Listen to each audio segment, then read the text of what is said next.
trágico. Não foi um ano cujo somente os últimos momentos foram difíceis, mas um ano basicamente inteiro difícil. Mozart, durante esse período, ele já enfrentava uma série de problemas financeiros que estavam perturbando completamente ele.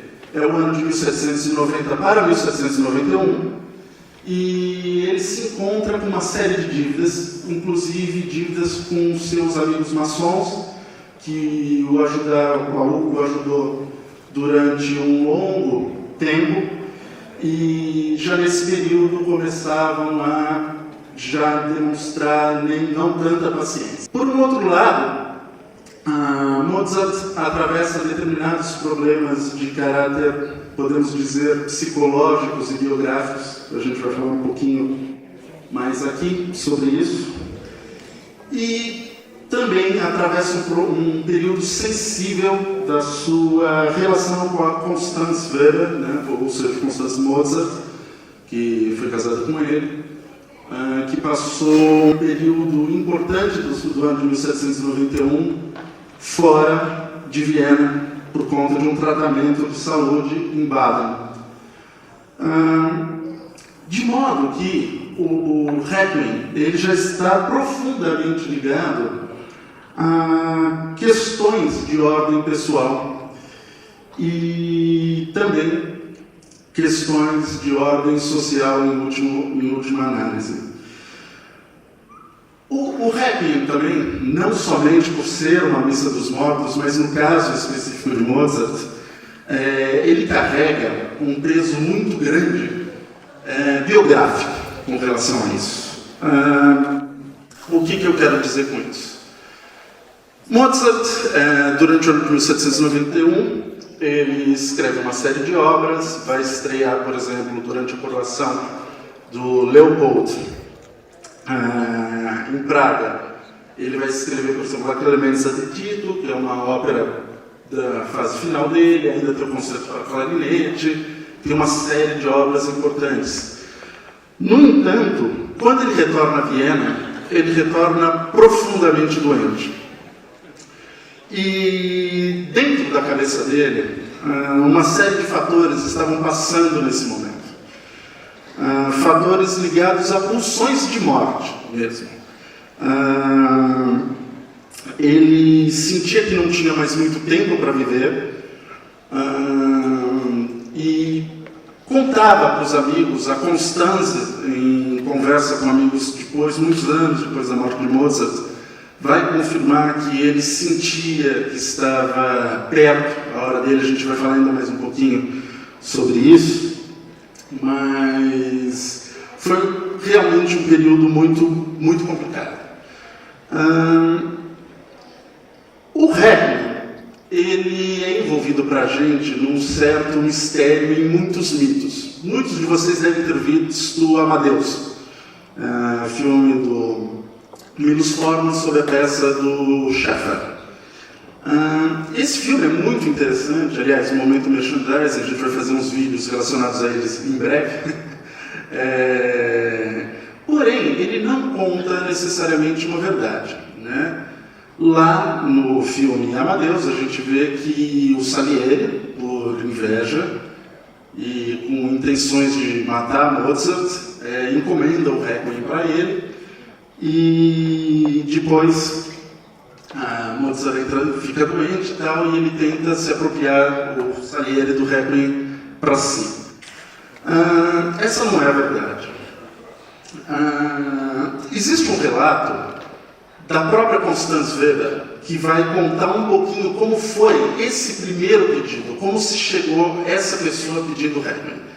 Essa pessoa, de fato, era um mensageiro oculto, muito provavelmente mascarado, isso o filme mantém, e que não queria se identificar e que encomendou uma missa dos mortos para uma pessoa especial. Vocês vão ver aqui nesse breve relato o que ela disse, basicamente da própria voz dela, sobre esse último momento, esses últimos momentos de Mozart. Pouco antes da coroação do imperador Leopoldo, ou seja, pouco antes da Clemência de Tito, que eu havia dito da viagem dele a Praga, uma carta não assinada foi trazida por um mensageiro desconhecido e com diversas observações elogiosas. Continha indagação se o compositor estaria disposto a escrever uma missa de Requiem. Qual seria o custo e quanto tempo ele levaria para terminá-la? Mozart, que nunca tomara a menor decisão sem o conhecimento da esposa, relatou a mesma esse estranho pedido, expressando, ao mesmo tempo, desejo de tentar a realização desse tipo de composição. Ainda mais que as formas altas da música sacra sempre haviam exercido especial encanto sobre seu gênero. Ela o aconselhou a aceitar a oferta. Enfim, aí continua ainda o relato. Mas nós podemos ver então essa figura misteriosa realmente existe. E durante muito tempo, sim, as pessoas achavam que Mozart havia sido envenenado.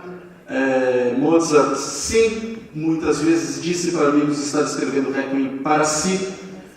E também ocorreu uma série de boatos na época de que Salieri realmente, de fato, havia envenenado Mozart.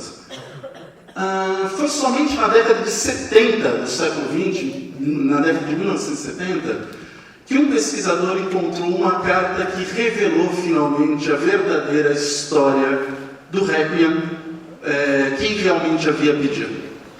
Esse Requiem foi encomendado por um conde austríaco chamado Walser. Esse conde tinha uma atitude bem interessante. Ele costumava encomendar obras para vários compositores que trabalhavam em conjunto com ele, compositores até famosos do período hoje, mais desconhecido, como Hofmeister, por exemplo. Ele encomendava essas obras. Depois, na casa dele, ele mesmo pegava a partitura autógrafa e copiava a mão dele e passava para uma apresentação posterior e indagava seus amigos. Quem que compôs essa obra? Aí os amigos meio tímidos, já sabendo mais ou menos como é que era esse comportamento, esse gênio, vamos dizer assim, do Walser, falava, essa obra é sua, né? E aí ele jamais desmentia. E o Requiem, sim, foi encomendado com o mesmo propósito. Isso é muito interessante, porque faz Mozart basicamente um famoso, que a gente chama hoje em dia de um ghostwriter, né? Aquele para o qual escreve a obra, mas cujos méritos não vão para a pessoa. Por vários motivos históricos, a gente descobriu finalmente que o Requiem é de Mozart. Walser não conseguiu continuar com essa história, mas essa foi a intenção original. Solomon, no livro dele, na biografia sobre Mozart, ele diz até um fato muito interessante.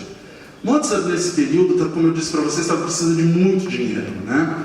Então, ele aceitava basicamente de tudo. Ele aceitou escrever muitos minuetos, danças, peças mais ligeiras, obra séria, readaptação de obras anteriores, enfim, escreveu muita coisa para suprir financeiramente sua família. Ele sentia esse dever cada vez mais próximo dele, né? Cada vez mais importante.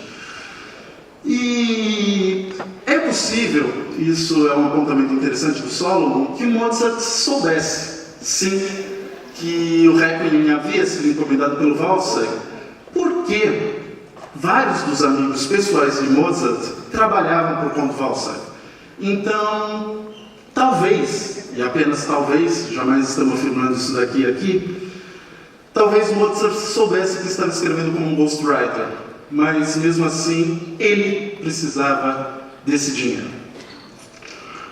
Vamos passar agora um pouquinho para os aspectos dessas pulsões, como citei, pulsões de morte de Mozart, e algumas razões dela. Como eu disse para vocês, quando ele volta de Viena, aliás, de Praga para Viena, ele volta doente.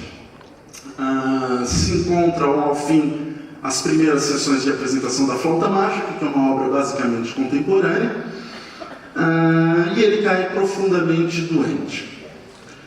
Hoje em dia, se sabe que Mozart sofreu de febre reumática, mas ele, na época, eu já falei isso para vocês, ele acreditava sim de fato ter sido envenenado, e ele falava ter sido envenenado por água tofana. um veneno muito comum da época.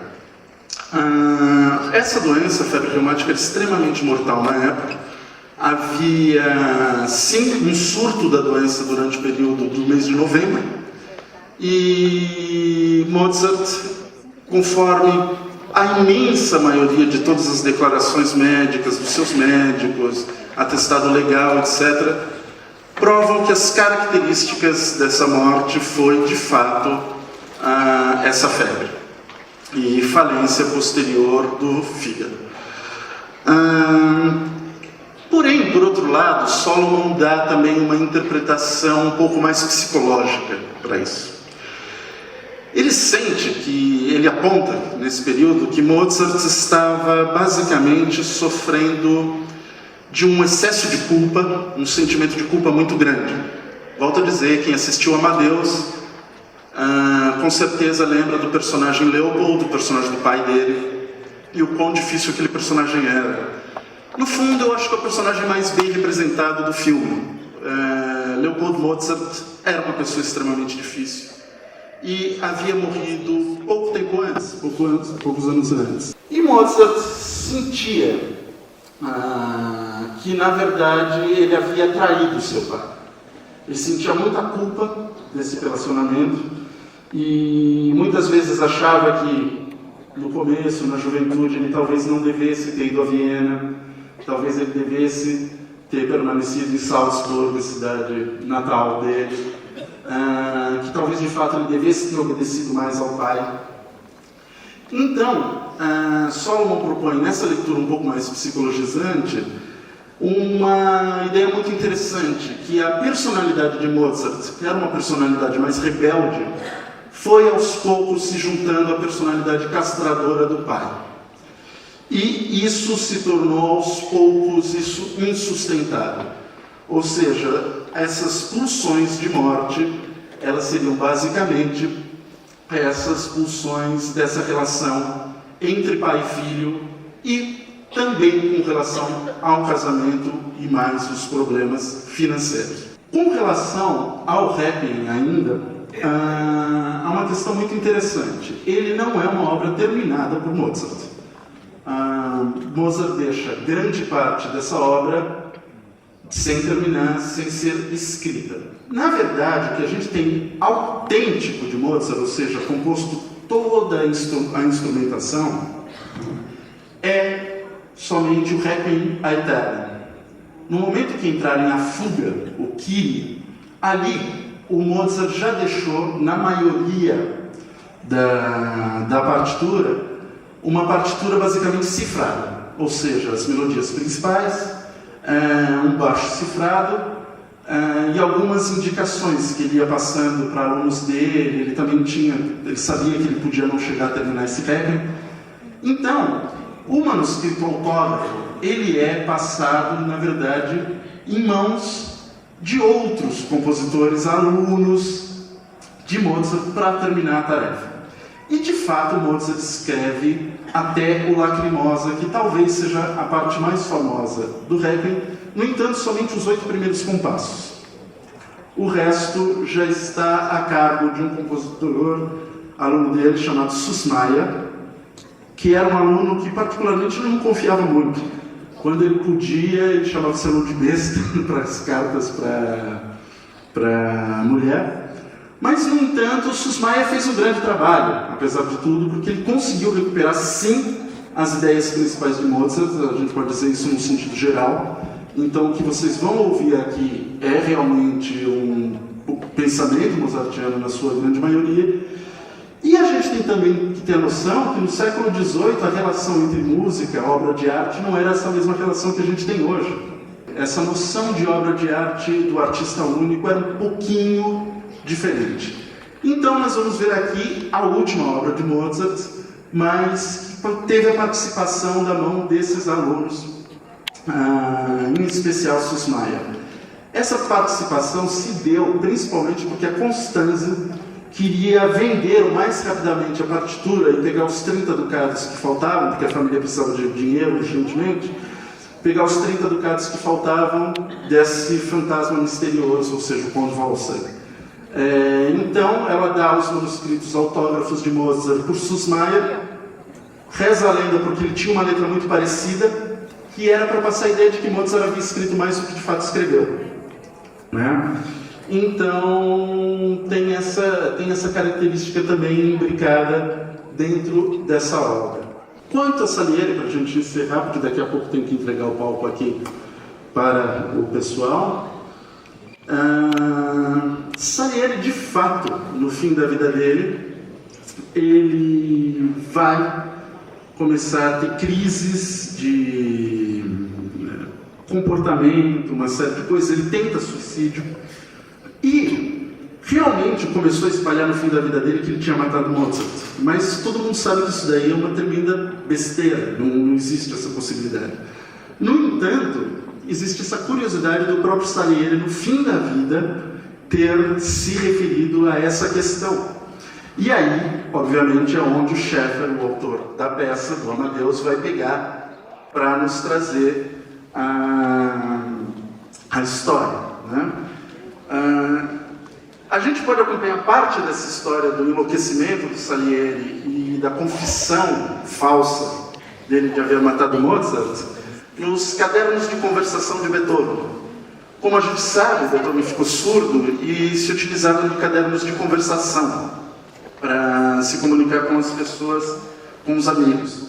E num dos cadernos dele, o Moscheles, que é um amigo muito íntimo de Beethoven, vai escrever em 1823: Salieri está novamente mal, está totalmente arruinado, sofre de fantasias que foi o responsável pela morte de Mozart, havendo envenenado. Então, a gente pode ver que realmente, por um lado, essa história passa entre o mito e a verdade, entre a fantasia e a realidade. Então, espero que vocês tenham um ótimo espetáculo aqui.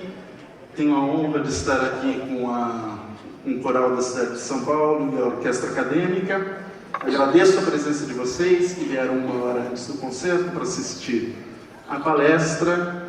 Agradeço ao Teatro Bradesco também, em especial ao regente Luciano Camargo, e tenham todos vocês um grande espetáculo. Muito obrigado.